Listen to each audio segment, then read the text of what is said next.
It's now 5 o'clock. And I see we have a quorum for the CHIP committee. So let's call the CHIP committee to order. If you are present, please signify by saying aye. George Baumgarten. Aye. Mike Sardina. Mike Sardina. Aye. And Lori cannot be with us. So we do have a quorum. So I'd like to call the CHIP meeting to order. The first item on the agenda for CHIP is the minutes that George passed around to us. I've reviewed them. I think they're great. Any other?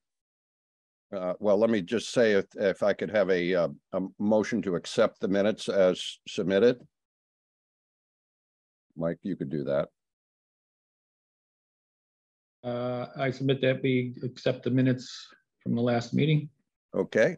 I'll second the motion. And all in favor say aye. Aye. Aye. Thank you, George. And they will come into play a little bit later. I'm going to suggest that we change a little bit on this until we can get a quorum. Cassandra, you're keeping an eye out for the Harbor Committee members. If you can, they'll be on the screen, I assume. So if we get a quorum for Harbor, we'll start the Harbor Committee there. But let's get started with Noel. Noel Collins has a proposal for increasing the dock space in the harbor, particularly down in the area of Government Island. And I've met with him a couple of times. I don't know how many of you know Noel, but he's been in Cohasset forever. He was one of the early, perhaps founding members of the sailing club.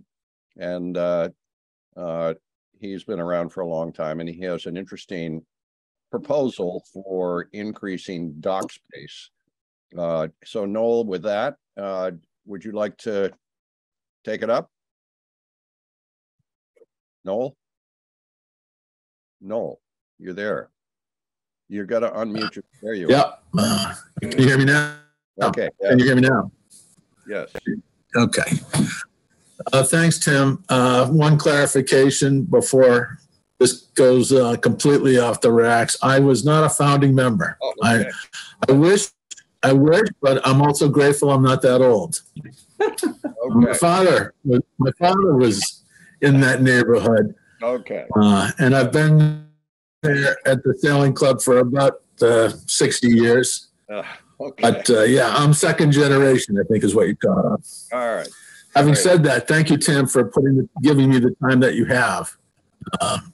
Lori has given me a lot of time, and I've been kind of working to try to generate some support for the notion of a new public pier.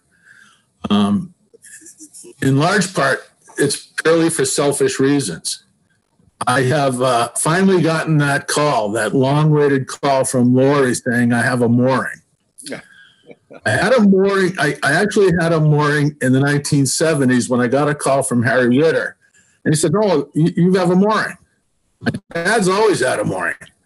I said, "That's great, Harry. I'm in college. I'm trying to find lunch money." So at that time, he went back to the end of the list. Yeah. Well, I finally came back to Cohasset and got on the list and got the call. And as a 65-year-old man, that's a lot different than a 35-year-old man when I applied. And I've pretty much aged out of the sailing club where I've been for 50 plus years. I mean, I don't have kids coming out with me anymore. And it's just really should be a younger man's game over there. So I talked with Lori. My understanding, and I don't want to pretend I know all the regulations or how she's using her discretion, but my understanding is if you have a mooring, you have some priority to access to a public dock. But that is not a guarantee that you will have a space there because they are not assigned. So it's very likely that after a day in the boat, you could come back to maybe Parker Ave and there won't be a spot for you there, which means that you can go look for one maybe up in the cove. I'm not going to put it at the Lobsterman's dock.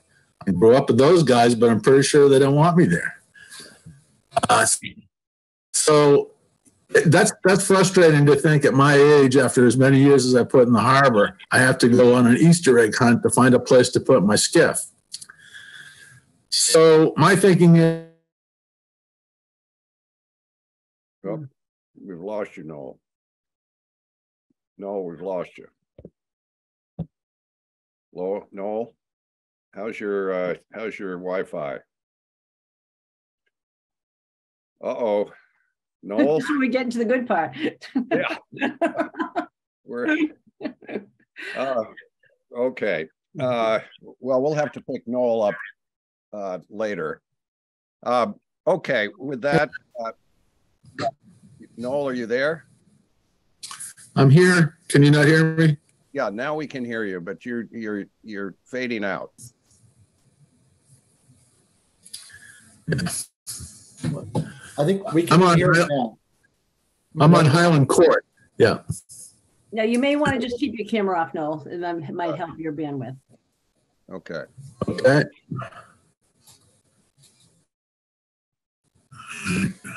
So, Go ahead. no, we lost you when you said what our thinking is. Yeah. Can you hear me now? Yes. Yes. Okay. So my thinking is that we haven't had a new public pier or dock in my lifetime, where there has been this vast expansion of the resources of the harbor for over 50 years, ever increasing. I don't know if it's ever decreased. We haven't added many dock spaces for the public, and I'd like to be part of the public that maybe can see that change. There's a lot of space between the sailing club facility and the Lobsterman's Pier. There's a beach there. I call it Lobster Car Beach because that's where Paul Figg likes to lay up his lobster car and his boats. And the lobstermen over time have used it to work on their hulls as opposed to laying against the wall. So that beach area is underutilized or not utilized at all during the summer. I think most of the lobstermen actually use it are going to be using it not during the summer, but on off season. But I would let somebody on that side speak about that. There's one mooring space off of that end of the sailing club's dock that takes up an area that could easily accommodate probably at least 10 new dock spaces, skiff spaces. If there were a pier to be located between the sailing club, almost in the middle of that wall, to a rock, there's a ledge outcropping that no one uses. So it's not even going to ever interfere with any soft sand part of the beach. But it's just going to be, a pier from the wall to a point to probably the low water mark or thereabouts, where the pier would translate down to a dock. Not a big dock, nothing along the lines of what the sailing club has now or anywhere else in town. It would just be one dock, maybe to accommodate 10 skiffs. 10 skiffs, Noel? Yes. Right. Okay. We've lost your audio, Noel. We see your smiling face, but we can't hear you. Maybe I can pick up. I've seen what Noel is suggesting, and Noel, nod your head one way or the other if you think I'm getting off track. First of all, the sailing club was approached to ask if this would be something they would take up so that the access to what Noel is presenting could be from the sailing club. And they have said that they don't have enough bandwidth at the moment to address this. So what Noel has been suggesting is that the access to the dock be between the sailing club and Government Island where the government island, the new government island piers would be. And I think also leaving enough room for lobster boats to careen up there and clean their bottom. So it would go out.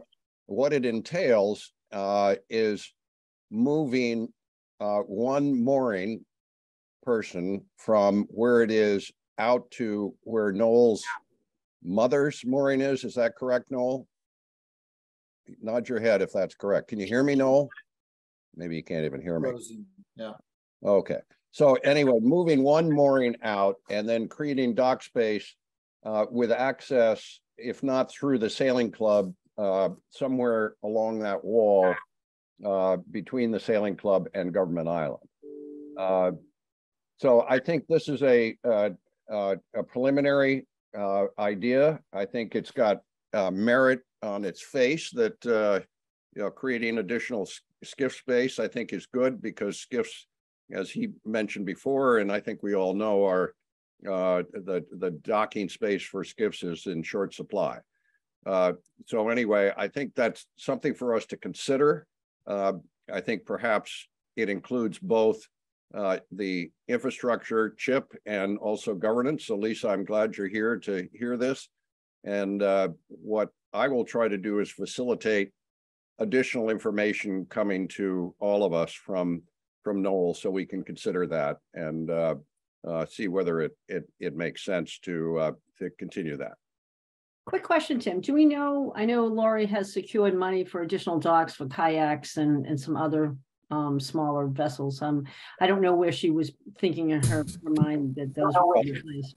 What they are, Lisa, are the floating docks for kayak launching, and they would. I'm just wondering where she was thinking of locating. Well, I'm not sure exactly. I've asked her that question. I haven't found exactly, but my guess is one would be in the Parker Avenue area, perhaps off that dock there. One would be in the Cove area, perhaps Lawrence Wharf, and then maybe one over at Fisherman's Landing, or what is the one over by on Margin Street? That I forget what they call that. But so she has three of them, and that will certainly help kayakers, and that's one of the reasons I suggested to governance that if we are going to be increasing the number of kayaks, and paddle boards and whatever else, as people get greater access to the harbor, perhaps we should look at how we regulate that so that kayakers, paddle boarders, various other people don't get in the way of particularly commercial traffic. Yeah, Lori and I have already had some initial conversations. Good. Right. I think that's good. If we can do that, I mean, there are one of the things, I think maybe I was talking to Noel, or maybe it was Brian Kimla, about having as we have a channel for all the traffic now coming into the inner Cohasset Harbor that I'll refer to, maybe we have a channel for paddle boards and kayakers and canoers and whatever. But anyway, that I'll leave that, Lisa, to you and your group to consider. That would be very helpful. Any other questions about? I'm sorry we lost Noel, but it's an interesting situation that we ought to at least consider and move on. With that, it looks to me as though we're not going to get a quorum for the Harbor Committee, so let's move on with Chip. And I think that probably the most important thing is to ask George and Mike to review what was in the minutes of the last meeting we had and follow on with suggestions of where we're going to go from there. So George and Mike, if you pick it up from there. And I can pick that up if you'd like, Tim. Let me just share my screen a moment.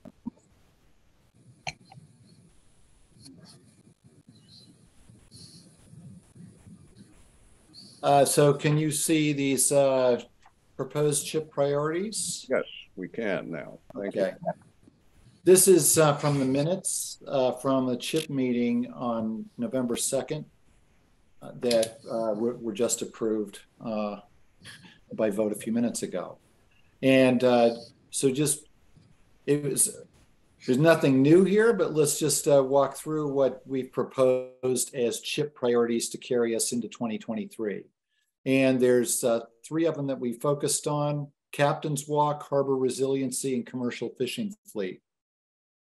The Captain's Walk is one where there is new information to digest and work with, and we would like to explore what Cohasset wants to achieve relative to function and aesthetics. There's a few areas of exploration. There was a survey that was conducted in early 2022 by Carbonaro, and one of our first orders of business, and very few, arguably almost nobody, has had a chance to really dive into this other than Mike and a few others. So we'd like to really examine that and make that available as something to be studied by this group, as well as invite others to participate with us. We'd like to, part B, look at resilience strategies around the area of the Captain's Walk.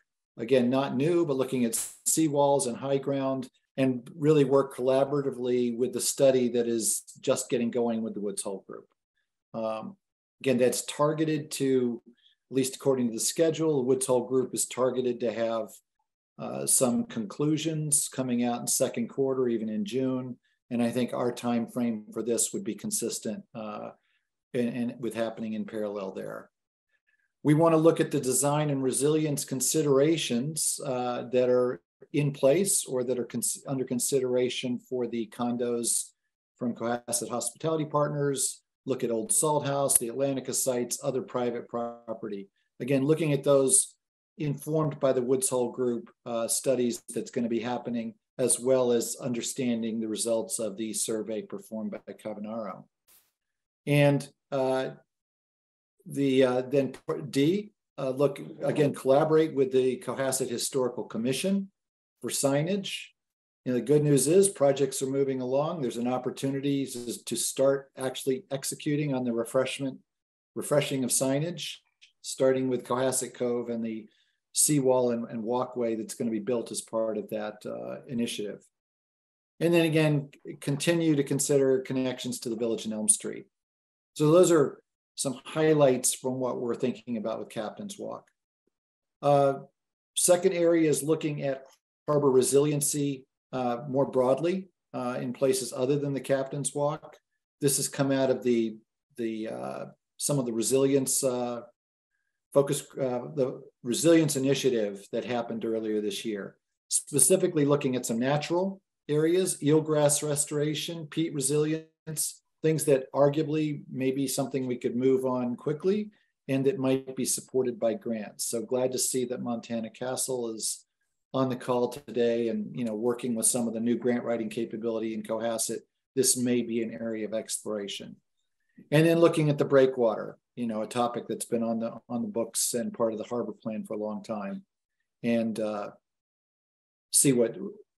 taking steps to move that forward. The third area of priority is the commercial fishing fleet. These things are, you know, have a good trajectory as they are. The Government Island Dock and Pier redesign, we would monitor progress on that. Obviously, Lori Gibbons and Michelle Leary in the town of Cohasset already has a big stake and is moving on those. We would help with that and monitor that. And then the Parker Avenue ramp in progress now. So always want to keep an eye on the commercial aspects of Cohasset Harbor, and Chip is interested in that. Great. So that was the discussion at the last Chip meeting about our priorities taking us into 2023. Terrific. Thank you, George. I'll make a couple of comments to tie a couple of these things in. Just starting with eelgrass restoration and peat resiliency, a couple of things there just for everybody's edification. And Montana, I'm glad you're on board. The eelgrass restoration is needed off of Bassing Beach in Cohasset Harbor. There used to be a very healthy eelgrass bed out there. it has been decimated by green crabs over the course of the last month or so, actually. And so what needs to be done there is, first of all, to eradicate the green crabs, which are an invasive species. But once they're eradicated, then a reseeding, replanting of eelgrass. That will be a lot easier. These things are all interrelated and somewhat complicated and sometimes conflicting, but with the navigation bylaw, if that passes and is successful, that will give Cohasset a little regulatory authority to deal with that eelgrass restoration. So that's number one. The peat issue is, as many of you know, there are peat banks around Cohasset Harbor, starting from the Bella Mines down through by the Cohasset Yacht Club and going all the way around the harbor up into Bailey Creek. That peat gets eroded. There is a technology for inserting what are called green mussels, not to be confused with green crabs. Green mussels are not edible, but they're small mussels and they grow a fibrous sinew outside their muscles, which when inserted, or outside their shells, when inserted into the peat, they combine with the peat and combine with themselves to make it actually a cement wall, virtually a cement wall. And there are programs in other areas, other harbors to do this, and that's something that I think we should consider doing it. It requires grants. I have talked to Jack Buckley about including CSCR in that. We'll certainly pursue some of that. The other one is the breakwater. Of course, right now, that again will be facilitated if the navigation bylaw is passed and is implemented. The breakwater, it appears from historical documents that it actually is still owned by either Cohasset or Cohasset Conservation Trust. It's on the property. It is in Situate, but it's on the property of Cohasset Conservation Trust. But there's some documentation historically that says that Cohasset actually owns it. So we'll continue to explore that. But needless to say, that breakwater needs to be looked at. There needs to be an engineering study done to determine what is the best possible renovation for that breakwater to protect the inner harbor or the cove area from storm surge. As far as the commercial fishing fleet is concerned, George mentioned Government Island. Not only is there a conveyor designed to go in there, but also a lift. And the reason for both of those are both servicing, providing the infrastructure for the current fishing fleet, which is predominantly lobster, but also looking forward to the future when perhaps lobsters decide they want colder water and migrate to Nova Scotia. Actually, Adam Donovan brought up the concern that he has, and I'm sure shared by other commercial fishermen. What do we do? What do they do if the lobsters leave? Well, the pier and dock areas at Government Island are being designed for the commercial fishing fleet of the future, whether it's deep water aquaculture, whether it's other kinds of fishing, that remains to be seen, but the infrastructure will be there to help with that. So those are just a couple of things that I might mention. One other thing that I think we all need to be alert to is the captain's walk, which is really comes on top of any seawall renovation that we may want to do. And of course, that, as George mentioned, the Woods Hole Group is doing a study of some of that. But we need to make sure that the private property owners along the harbor, including the Cohasset Hospitality partners, they are fully committed to the captain's walk in front of them. I have talked to the owners of Cohasset Wharf, ex-Atlantica, and will continue to make sure that the captain's walk has access through their property. and then what will soon be named the Eastwick Inn.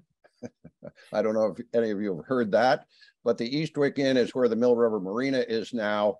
And I'm still trying to convince the owners of that to put a pedestrian bridge across to Government Island. So the Captain's Walk would go down past the Cohasset Wharf, down the road, and through the Eastwick Inn and onto Government Island over a pedestrian bridge. So those are kind of the long-term things we're thinking about. Okay. Tom, I see you're here. Do you have any thoughts and comments about where we're going in terms of infrastructure of the harbor? No, not really. I'm here as an observer, for Conservation Commission, and so I don't have any comments.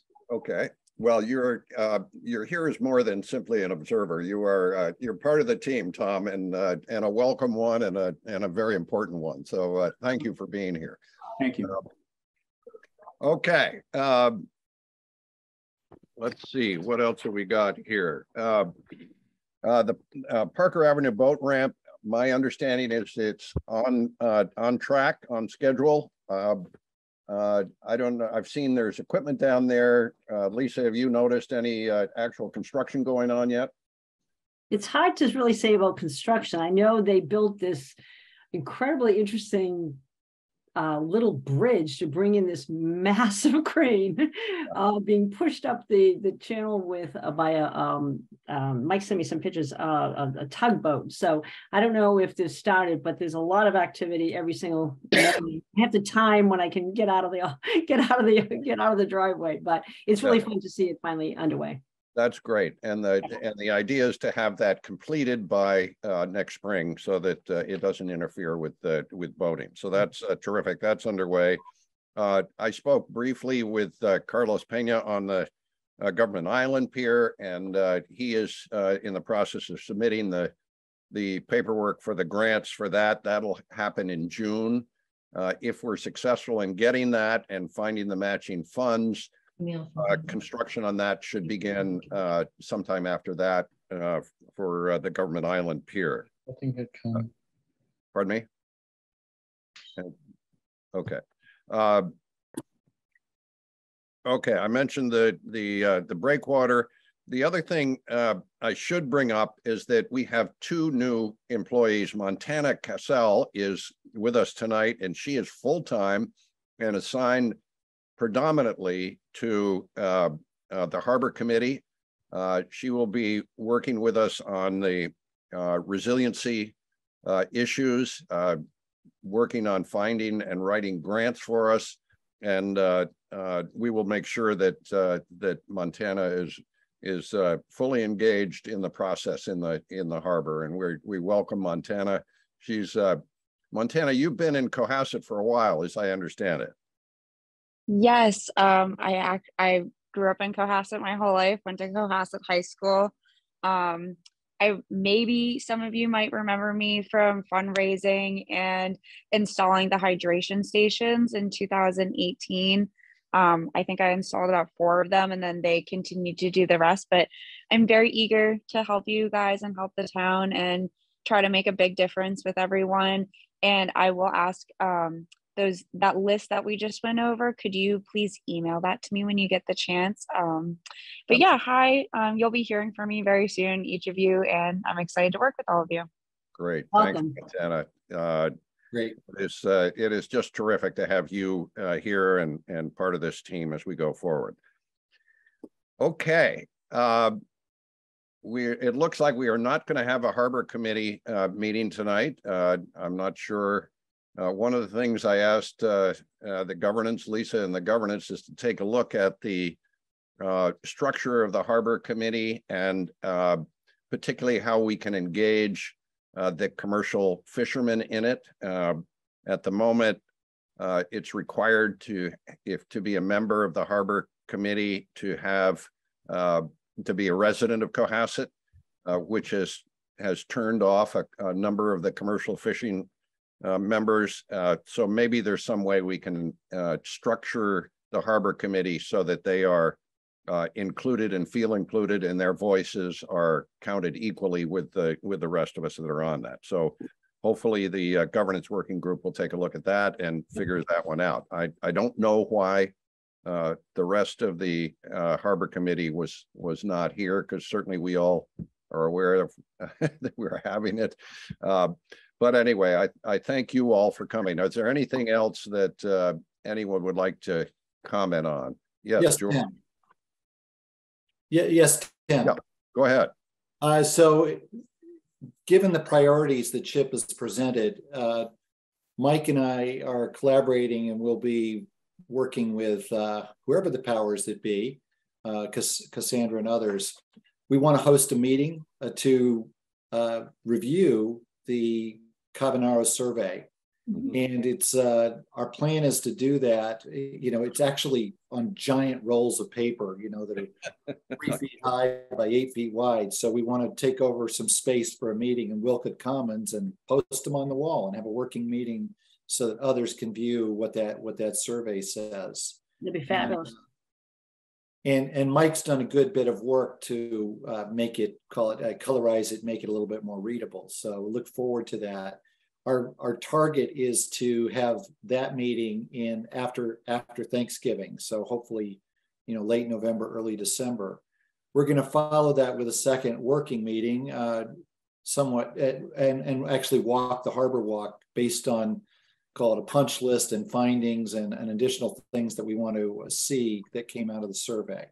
So we expect to have both of those meetings just to, again, illustrate what's in that survey and understand it better. We'll be posting those publicly, so they'll be available to, we'll encourage the public to attend. Well, that's terrific, and I will encourage the private property owners to also be engaged in that. Jerry Butler, is back and forth to his home at the Oaks, but he may have a representative that he could have if he's not going to be here.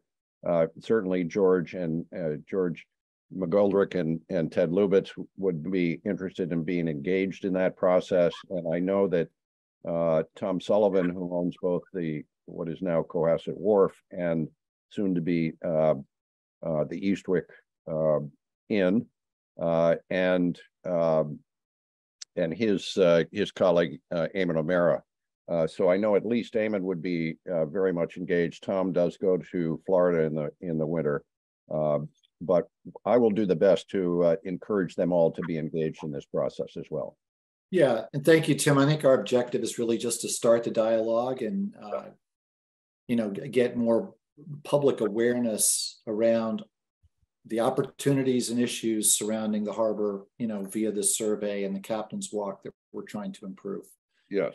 Well, the thing is that in previous meetings, it was brought up, and it's clear that it's one thing for the town to build in resiliency along the seawalls, but if the private property owners don't, it kind of defeats the purpose. If we get storm surge and along with sea level rise, if they don't come along with the town, it's kind of a moot issue. It's still going to be a problem. So the other thing, not to, there's a lot of people we can invite. We'll see who's able to attend, but we do think it'd be a wonderful opportunity to collaborate with people with deep knowledge. Mike mentioned this, like Brian Joyce, Lauren Lind. Potentially, it's an opportunity for someone from Woods Hole Group to, to become part of this, looking at the lay of the land. But this won't be the last meeting. It's we're just trying to get things going. No, I think that's absolutely terrific. The other thing that you expect the survey to be available. I mean, will that be posted so that people would be able to look at it? I mean, I know you're going to post it at Wilcott, the actual a document, but will the rest of it be online? So for those of us like to look at these things, the answer is yes. We and it is actually available. It's a public document paid for by the town, and it's in PDF. Sort of the challenge is that you need to look at it on a big movie screen. It's it's such a scale. So it's available to people who want to see it that way, but we think it's going to be a good opportunity for a collaborative meeting in a big space. Great, thanks. The other Brian Joyce should be able to post that. I mean, he's the recipient of the survey. I don't know if there's a place where it can be notified, where the public can be notified that the survey is available to be seen on a Cohasset website rather than us sending it out. Well, Mike, we could potentially, if we take it on, we might be able to include it in our public meeting notes. Exactly. Under the Cohasset Harbor Committee and make it more accessible that way. The one other thing I just want to interject on this infrastructure issue is the concept of not necessarily keeping the roads dry around Cohasset Harbor, and we're talking about margin and border and cove and not necessarily keeping them dry, but designing the infrastructure so that they can get wet, but then dry quickly. In other words, if we have this classic storm where we have a strong offshore breeze or onshore breeze that's, a nor'easter or whatever that's bringing tidal surge in, and we have a hurricane level rain, so that the confluence is right in Cohasset. Where does this water go? And the concept that's interesting is allow the streets to get wet, design the streets so they can be wet, but then allow by design them to flow out of there quickly so that emergency vehicles can get through, number one, and then the rest of us can get through. So anyway, that's a broad concept of what we're doing. I'm sure you'll hear more about that.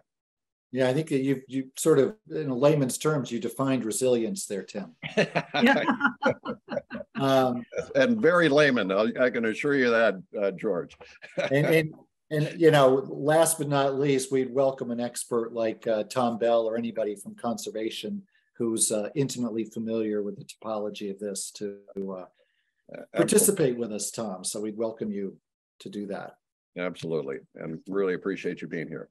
I have a quick question. I know that the zoning board, the Tom Callahan and others have been putting together a series of forums on, and one of them was resiliency. And I wondered if there was any information there that, I didn't know if they knew the work that, the Harbor Committee had done. And it seems like it's two groups of people looking at the same thing, maybe from a different lens.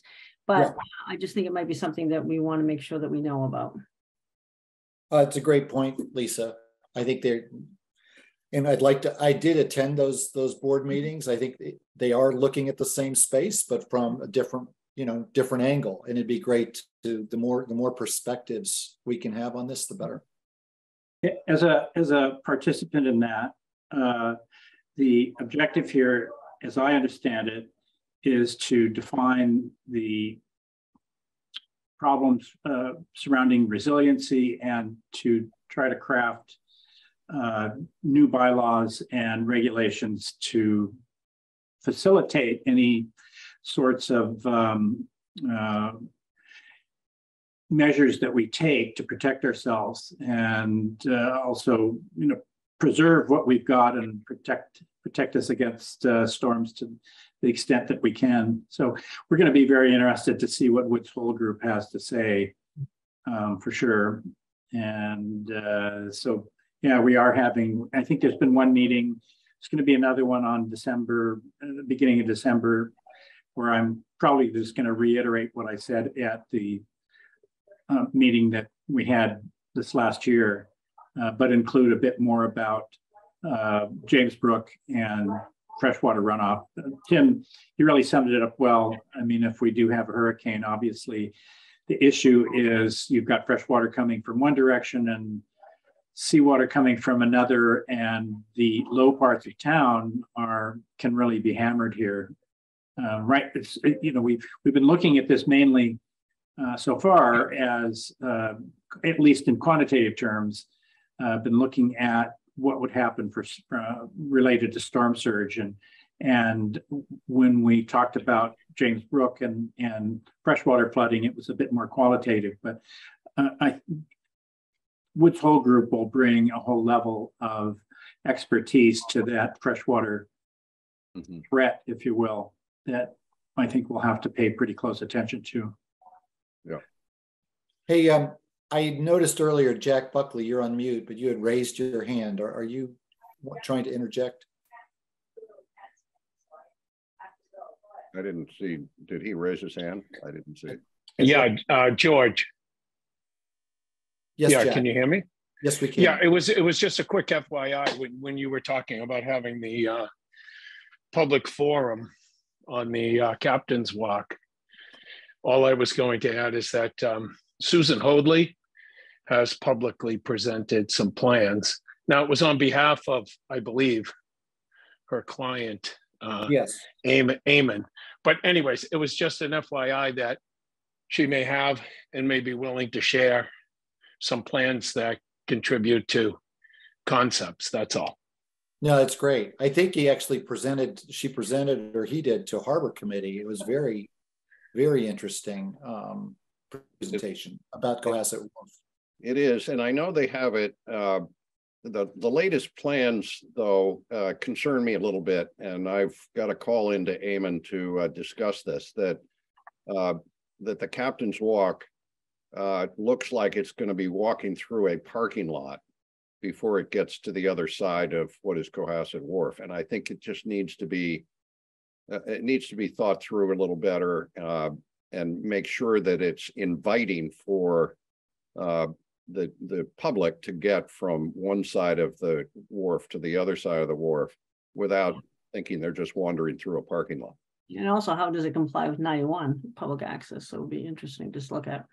Well, and they have looked at that, Lisa, and they do have. I mean, the way I see it from their plans is that once you get to the building, there is public access down to the waterfront, which will be quite nice, and there'll be quite an area there where the public can come and enjoy the waterfront. So that's great. It's just I want to make sure they're all connected, so there isn't a bottleneck or a barrier to them, the public going the whole way from the Elms or from the Oaks all the way to Government Island. I think that's our objective, so that anybody can do that without any major obstruction. There may be some interim steps we can take to do that, and certainly I've been in touch with Jackie Dormister from the Historic Commission, and she's anxious to participate in that, to make sure we've got appropriate signage that are historical signage. I have also talked to Jody Adams, who is the restaurateur, who is in the discussions with Wharf to do the fine dining there, and suggested to her if she does in fact come to a final agreement with Tom Sullivan and Eamon, that if she wants some historic themes for that fine dining restaurant, that we can help her with that. So trying to tie everything together in the harbor to make it really a great experience for people coming down. Okay.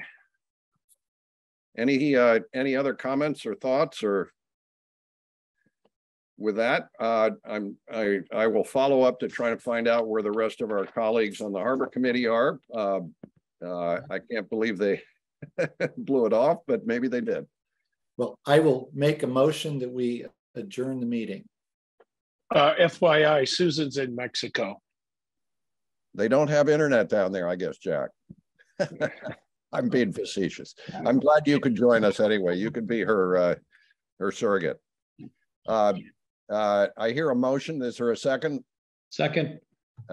All in favor, say aye. Aye. Aye.